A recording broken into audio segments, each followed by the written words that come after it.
Hello students, maths लक्ष्य में आपका स्वागत है। आज हम 12th मैथ्स के चैप्टर सातत्य एवं अवकलनीयता के शेष भाग को करेंगे।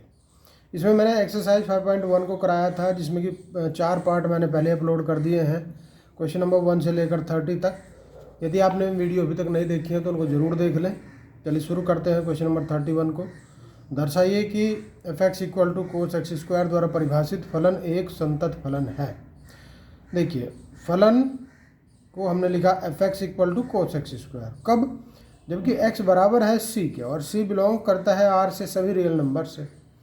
तब यहाँ से देखो, x की जगह अगर हम c अप्लाई कर दें तब यहाँ x की जगह भी c हो जाएगा, cos c²। तो देखिए, लिमिट एक बार लगाएंगे हम, x → c f(x = limit x → c cos x², ये बन जाएगा cos c²। तो देखिए, ये भी है cos c², ये भी है, इसलिए कारण लिखेंगे, चूंकि limit x → c f(x = fc के, अतः x बराबर c बिलोंग्स टू r पर फलन संतत है। सभी के लिए फलन संतत है, बस ये हो गया सी। बहुत आसान। नेक्स्ट पे आइए, दर्शाइए कि f(x) वही काम, बिल्कुल सेम जैसा, x बराबर c बिलोंग करता है r पर f(x) एक बार लिख लेंगे cos x मॉडुलस fc, जहाँ x है वहाँ c अप्लाई करेंगे, तब ये हो जाएगा cos c मॉडुलस।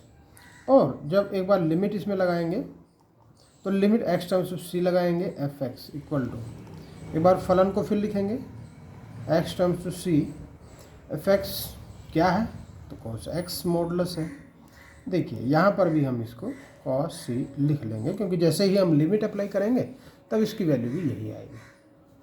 और देखिए, चूंकि limit x → c f(x) = fc है, तो x बराबर c बिलोंग्स टू r पर फलन संतत है। ये भी सिद्ध हो गया।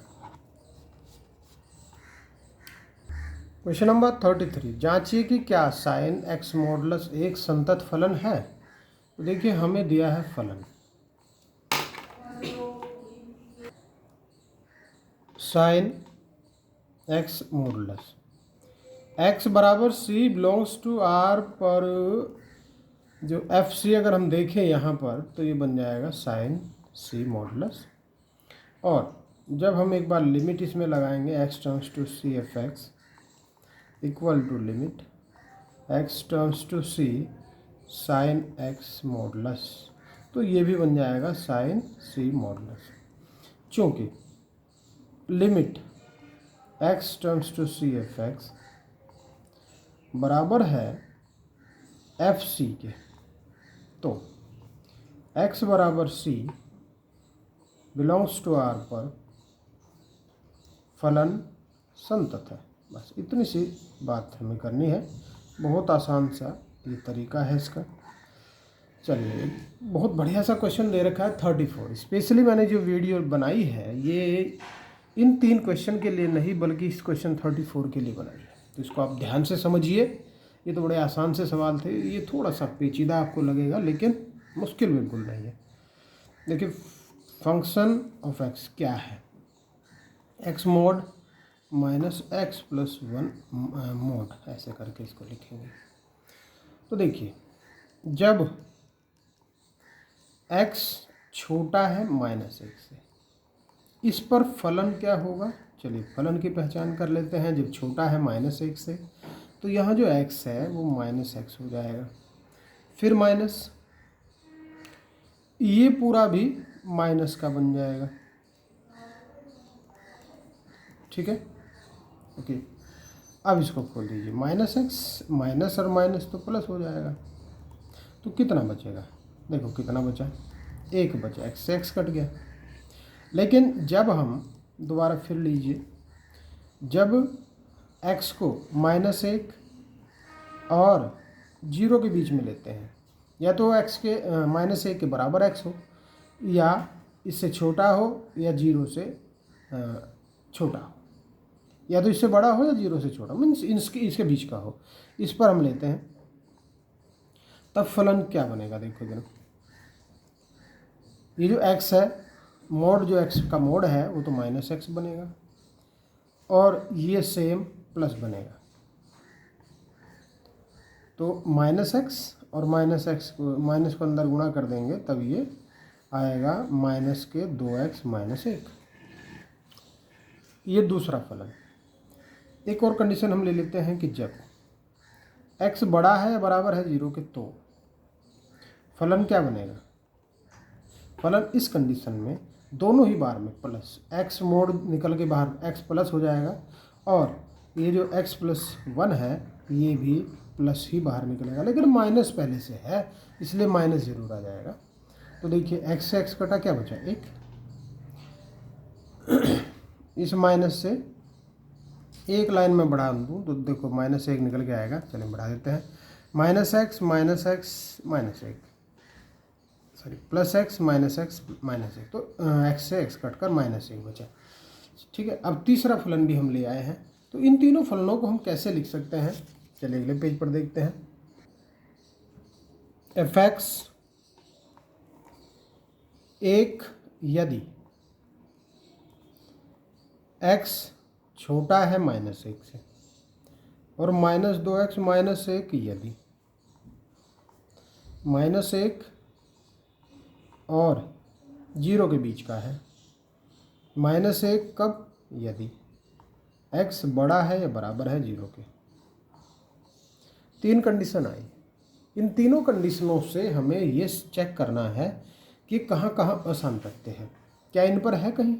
तो देखिए यहाँ कितनी चीज़ है, -1 है और 0 है, बस 2 है। फिलहाल हम क्या करेंगे, देखो एक रफ वर्क मैं आपके लिए बना देता हूँ कि आपको चेक करना है -1 पर, आपको चेक करना है 0 पर, एग्जैक्ट आगे पीछे, एग्जैक्ट आगे और पीछे, फिर इनके बीच में, फिर यहाँ प्लस की साइड, इधर 0 से आगे और इधर -1 से पीछे। तो 5 पॉइंट बने जहाँ हमें इसको चेक करना है। चलिए फर्स्ट पॉइंट पे x बराबर -1 पर, इस पर देखा हमने, तो फलन क्या है x बराबर -1 पर। तो देखिए ये रहा -2x -1। अब यहाँ से अगर मैं फलन f-1 कर दूँ तो क्या आएगा, -1।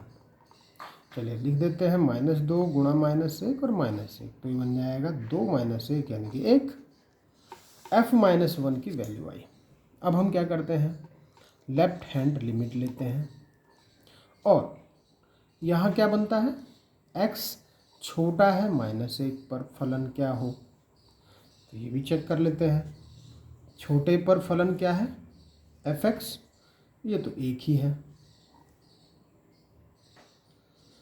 f(x) एक, लिमिट x टर्म्स टू -1 का minus, f(x) equal to limit x terms to -1, तो ये तो 1 ही आएगा। अब इसके बाद हम ले लेते हैं राइट हैंड लिमिट। देखिए राइट हैंड लिमिट के लिए x जबकि बड़ा है -1 पर फलन क्या बने, x बड़ा है -1 पर फलन बनेगा -2x -1। तो यहाँ से limit x terms to -1 plus f(x). चलिए लिमिट इसमें रख देते हैं -2x -1, लिमिट अप्लाई करेंगे तो -2 गुणा -1, तो यहाँ से आएगा प्लस का 1। अब देखिए क्या तीनों बराबर हैं, तो हम बिल्कुल बराबर हैं। कारण लिखेंगे, क्योंकि left hand limit is equal to right hand limit is also equal to f-1। अतः x बराबर -1 पर फलन संतत है। वही काम जो हम करते आ रहे थे इस एक्सरसाइज में। सेकंड पे फिर आ जाओ। सेकंड में हमें करना है x बराबर 0 पर। x बराबर 0 के लिए देखो फलन क्या बना, x बराबर 0 पर फलन क्या बना, तो यह है -1। इसका मतलब f0 भी -1 ही रहेगा, क्योंकि यहाँ तो x है ही नहीं। अगर यहाँ 0 रख दें तब भी यही, 1 रख दें तब भी, जो भी रख दें वो तब भी -1 ही आएगा। लेफ्ट हैंड लिमिट के लिए करेंगे, x बड़ा है 0 से, सॉरी छोटा है 0 से, तो fx क्या बना, देखिए x छोटा है 0 से तो फलन बनता है -2x -1। तब लिमिट हम अप्लाई करेंगे, x टर्म्स टू 0 -fx। चलिए एक बार फलन को हम लिख देते हैं, x terms to 0 -2x -1 equal to, जब 0 यहाँ लिखेंगे तो -1 वैल्यू आएगा। राइट हैंड लिमिट के लिए चलते हैं, x बड़ा है 0 से, फलन क्या बनेगा देखिए जरा, फलन fx जो बनेगा, x बड़ा है 0 से पर ये बना, यहाँ से देखो आप, बड़ा है तो -1 आएगा। Limit x terms to 0 + fx equal to limit x terms to 0 plus, यहाँ -1 रखेंगे तो इसकी वैल्यू -1 ही आएगी। देखो तीनों वैल्यू रखने पर -1 आया है, इसलिए left hand limit, right hand limit और f0 तीनों ही -1 वैल्यू आई है, तो x बराबर 0 पर फलन समतत है। अब 2 बात हो गई, 3 और रह गई। चलिए तीसरी बात हम और कर लेते हैं। तीसरी में आप देखिए कि जब x बराबर c लेते हैं, लेकिन c भी वो -1 से छोटा होना चाहिए, तब इस पर जो फलन बनेगा वो तो एक ही है।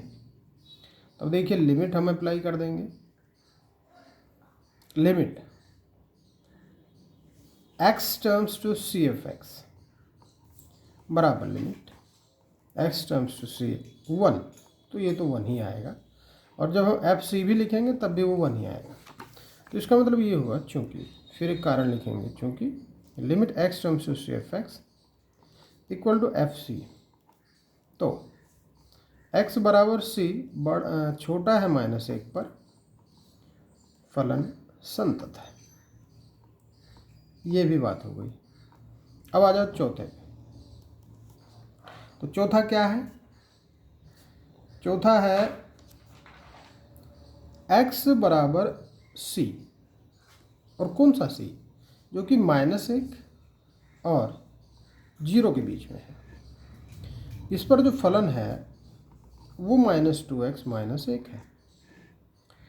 यहाँ से हम एफ सी भी लिख सकते हैं, देखिए -2c -1, और जब हम लिमिट इसमें लगाएंगे x टर्म्स टू c, तो क्या वो भी वही आएगा। चलिए चेक कर लेते हैं, limit x terms to c f x equal to limit f x दोबारा लिख दिया, अच्छा दोबारा लिख दिया तो कोई बात नहीं, चलिए लिख दो, आप मत लिखना दोबारा। -2x -1 इसमें रख देंगे तो बन जाएगा -2 -1, ये मैंने दोबारा लिख दिया। दोनों ही -2c -1 है, तो लिखेंगे चूँकि limit x terms to c f x बराबर है एफ सी के, तो x बराबर c, कौन सा c, जो कि -1 और 0 के बीच में है, पर फलन संतत है। ये भी बात हुई। अब पांचवी बात भी करनी पड़ेगी, जब भी इसको प्रूव करेंगे तो सारी चीज़ें हमें करनी पड़ेंगी, कोई भी अधूरी चीज़ छोड़ोगे तो नंबर भी अधूरे हो जाएंगे। फिर एक और चीज़ बची, देखो अब इस बार जबकि x बराबर c, लेकिन c कौन सा, जो कि बड़ा है या बराबर है 0 के, तो एफ एक्स बराबर -1, इसलिए एफ सी तो फिर -1 ही आएगा ही आएगा। अब क्या करें, अब फिर वही लिमिट लगाएंगे, बिल्कुल सेम टाइप से हर सवाल को करते जाना है।